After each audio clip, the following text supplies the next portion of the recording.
തിരുവനന്തപുരം മുതലപ്പുഴയിൽ വള്ളം മറിഞ്ഞ് 2 പേർ മരിച്ചു. അഞ്ചുതെങ്ങ് സ്വദേശി മൈക്കിൾ, ജോസഫ് എന്നിവരാണ് മരിച്ചത്. 4 പേരെ രക്ഷപ്പെടുത്തി. ഒരാൾക്കായി തെരച്ചിൽ തുടരുകയാണ്.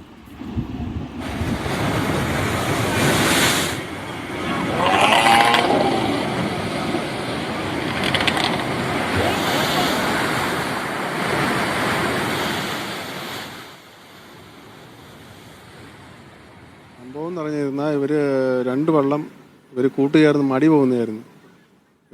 കരയിലോട്ട് വരികയായിരുന്നു. അപ്പോൾ ഇവർ ഈ കല്ലിൻ്റെ മറവിൽ നിന്നാണ് വരുന്നത്. അപ്പോൾ കരയിൽ നിന്ന് വരുന്ന വള്ളത്തിന് അവർക്ക് കാണാൻ പറ്റത്തില്ല.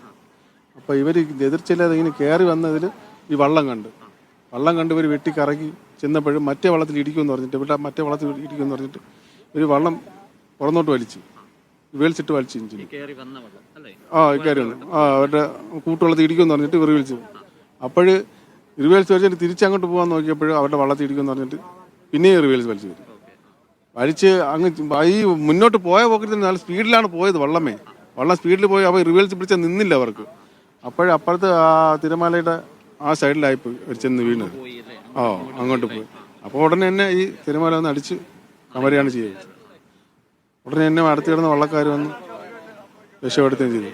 വള്ളം അത് നല്ല ഇറക്ക വെള്ളമായിരുന്നു. ഇറക്ക വെള്ളത്തിന് വള്ളം ഉള്ളിൽ പോയി. അങ്ങനെ നമ്മുടെ ലൈഫ് ഗാർഡിന്റെ വള്ളം പോയാണ് വള്ളം മലത്തി എടുത്ത്. സിജോ വി ജോൺ അവിടെ സംഭവ സ്ഥലത്ത് വിവരങ്ങൾ നൽകാൻ ചേരുന്നു. സിജോ, വീണ്ടും ജീവനെടുക്കുന്ന മുതലപ്പൊഴി, ഇന്നിപ്പോൾ ഈ അപകടം എങ്ങനെയാണ് സംഭവിച്ചത്? 2 പേരും പുറത്തെടുക്കുമ്പോഴേക്കും മരിച്ചിരുന്നോ?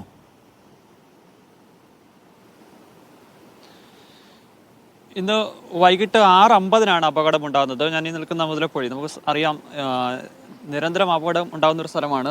ഈ രാത്രിയാണെന്നുള്ളത് കൊണ്ട് നമുക്ക് ഇവിടെ നിന്ന് ദൃശ്യങ്ങൾ നൽകുന്നതിൽ അല്ലെങ്കിൽ ആ പ്രദേശത്തിൻ്റെ ദൃശ്യങ്ങൾ കാണിക്കുന്നതിൽ പരിമിതികളുണ്ട്. കാരണം വെളിച്ചക്കുറവൊക്കെ ഉള്ളതെന്നുള്ളതുകൊണ്ട് ഈ സംഭവം ഉണ്ടാകുന്നതെന്ന് പറയുന്നത് ഈ അപകടത്തിൽപ്പെട്ട വള്ളം, ചെറിയ വള്ളമാണ്. 5 പേരടങ്ങുന്ന ആളുകളാണ് അതിലുണ്ടായിരുന്നത്, മത്സ്യത്തൊഴിലാളികളാണ് ഉണ്ടായിരുന്നത്. അവർ മത്സ്യബന്ധനത്തിന് ശേഷം തിരികെ ഇങ്ങോട്ട് കയറി വരികയായിരുന്നു. അപ്പോൾ ഇതിനു കരയിൽ നിന്ന് മറ്റൊരു വള്ളം പുറത്തേക്ക് പോകുന്നു, കടലിലേക്ക് പോകുന്നു. ആ കയറി വരുന്ന വള്ളം അപ്പോൾ കണ്ടപ്പോൾ അവർക്ക് ഇങ്ങോട്ട് തിരിക്കാൻ ബുദ്ധിമുട്ടുണ്ടായി.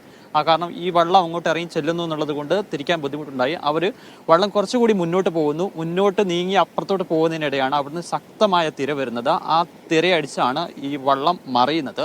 തുടർന്ന് ഈ ആളുകളെല്ലാവരും ഈ വള്ളത്തിനടിയിലായിപ്പോയി. നമുക്ക് ആ ദൃശ്യങ്ങളിൽ കാണാം ആ വള്ളം മറിയുമ്പോൾ ഇതിനടിയിലോട്ടായി പോകുന്നത്. അതിനെ തുടർന്ന് ഇവിടെ നിന്ന് മറൈൻ സംഘമൊക്കെ എത്തി, ലൈഫ് ഗാർഡ് സംഘം എത്തി അവരെ രക്ഷപ്പെടുത്തുകയാണ് ചെയ്യുന്നത്. പക്ഷേ ഗുരുതരമായ പരിക്കായിരുന്നു 2 പേർക്ക് ഉണ്ടായിരുന്നത്. ആശുപത്രിയിൽ എത്തിയപ്പോഴത്തേക്കും ഒരാൾ അതിനു മുന്നേ മരിച്ചിരുന്നു. ഒരാൾ ആശുപത്രിയിൽ എത്തിയതിന് ശേഷമാണ് മരണം സംഭവിക്കുന്നത്.